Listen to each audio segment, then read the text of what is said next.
Auditeurs, auditrices, chers amis, bonjour. L'heure est venue pour nous d'entendre la parole de Dieu. Notre méditation quotidienne a pour titre, en ce bon matin, « Cherchez premièrement le royaume de Dieu ». Cherchez premièrement le royaume et la justice de Dieu, et toutes ces choses vous seront données par-dessus. Matthieu chapitre 6, verset 33. Ces paroles du Christ sont lourdes de sens. Les conseils qui les précèdent mettent en garde contre la préoccupation des choses matérielles. Que mangerons-nous? Que boirons-nous? De quoi serons-nous vêtus? Matthieu chapitre 6, verset 31. Le chrétien ne travaille pas seulement pour l'argent. L'argent n'est pas le critère de sa réussite. Ce que le Christ nous demande, c'est de ne pas considérer les choses comme si ce qu'il y a de plus important dans la vie.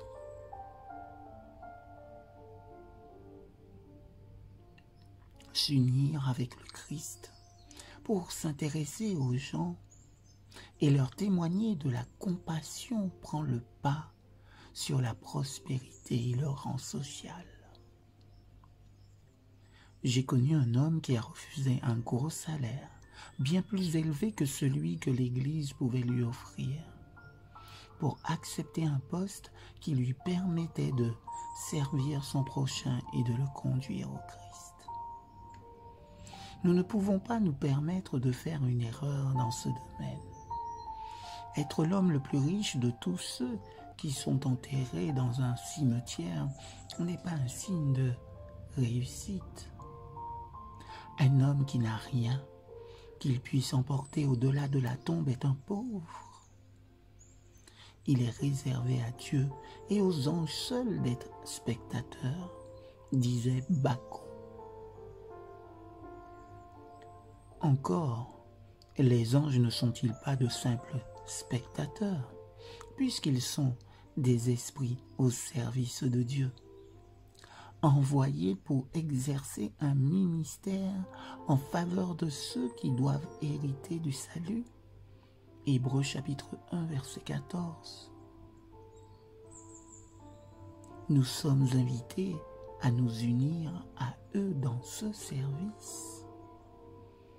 Telle est la folie de l'homme, se consacrer à ses richesses, au sport et aux amusements en s'imaginant que c'est le domaine qui mérite d'accaparer son temps, son énergie et sa pensée. Nous devrions nous mettre à l'écoute de Jésus-Christ avec le plus grand sérieux. Apporter la bonne nouvelle aux hommes devrait avoir à nos yeux la priorité absolue sur les autres tâches. À coup sûr, on court au désastre spirituel si l'on ne voit dans le rayonnement et le triomphe du royaume de Dieu qu'une question de convenance personnelle. Il est impensable de considérer ces questions de vie ou de mort uniquement comme des sujets d'intérêt passager dans un monde qui court vers sa fin et doit rencontrer Dieu. Il n'y a rien de plus tragique que de se contenter de tolérer Dieu, que d'entretenir une indifférence tranquille à l'égard de sa cause. C'est pour laquelle il est mort, que d'avoir un dédain teinté d'ennui pour les réalités éternelles. En revanche, rien ne procure plus de satisfaction que le fait d'apporter à des hommes et des femmes perdus la grâce transformatrice de Dieu.